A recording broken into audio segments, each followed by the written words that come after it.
Dollar কিভাবে সাম্রাজ্যবাদের অস্ত্র? ডলারকে বুঝতে হলে প্রথমে একটা তথ্য মনে রাখতে হবে। 1944 সালে ব্রেটন উডস চুক্তির পর ডলারকে বিশ্ব মুদ্রা করা হয়। তখন বিশ্ব জিডিপির প্রায় 50% ছিল যুক্তরাষ্ট্রের হাতে। পরে 1971 সালে স্বর্ণের সঙ্গে ডলারের সম্পর্ক তুলে নেওয়া হয়, অর্থাৎ ডলার আর স্বর্ণ দ্বারা সমর্থিত রইল না। তবুও ডলার টিকে গেল কেন? কারণ তেলের বাণিজ্য ডলারে বাধ্যতামূলক করা হলো। আন্তর্জাতিক বাজারে তেলের দাম নির্ধারিত হয় ডলারে, WTI, ব্রেন্ট, দুবাই বেঞ্চমার্কে। মানে পৃথিবীর যে দেশ তেল কিনবে তাকে আগে ডলার জোগাড় করতে হবে। এখানেই ডলার হয়ে উঠল অর্থনৈতিক অস্ত্র।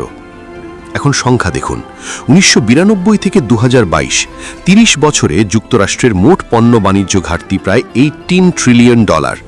2022 সালে বাজেট ঘাটতি ছিল $1.26 ট্রিলিয়ন। সাধারণ কোনো দেশ হলে এই পরিমাণ ঘাটতিতে অর্থনীতি ভেঙে পড়ত, কিন্তু যুক্তরাষ্ট্র টিকে আছে কারণ বিশ্ব এখনও ডলার ব্যবহার করছে, মার্কিন বন্ড কিনছে, রিজার্ভে ডলার রাখছে। এখন প্রশ্ন, সংকট কোথায়?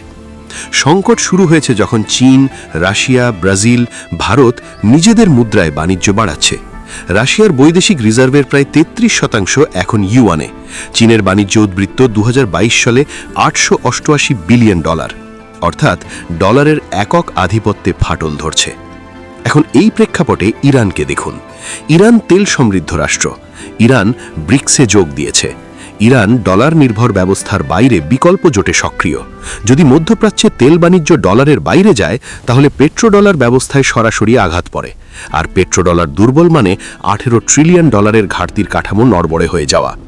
তাই ইরানের ওপর চাপ, নিষেধাজ্ঞা, সামরিক হামলা এসব শুধু ভূ রাজনীতিই না, এগুলো অর্থনৈতিক কাঠামো রক্ষার লড়াই। ডলার শুধু কাগজের নোট না, এটা ঋণ চালানোর শক্তি, এটা তেল নিয়ন্ত্রণের মাধ্যম, এটা নিষেধাজ্ঞার হাতিয়ার। আর যখন সেই হাতিয়ার দুর্বল হতে শুরু করে, তখন সাম্রাজ্যবাদ আরও আক্রমণাত্মক হয়। সংখ্যাগুলো পরিষ্কার বলছে, সাম্রাজ্যবাদ আজ গভীর সংকটে, আর ইরানকে ঘিরে আগ্রাসন সেই সংকটেরই বহিঃপ্রকাশ।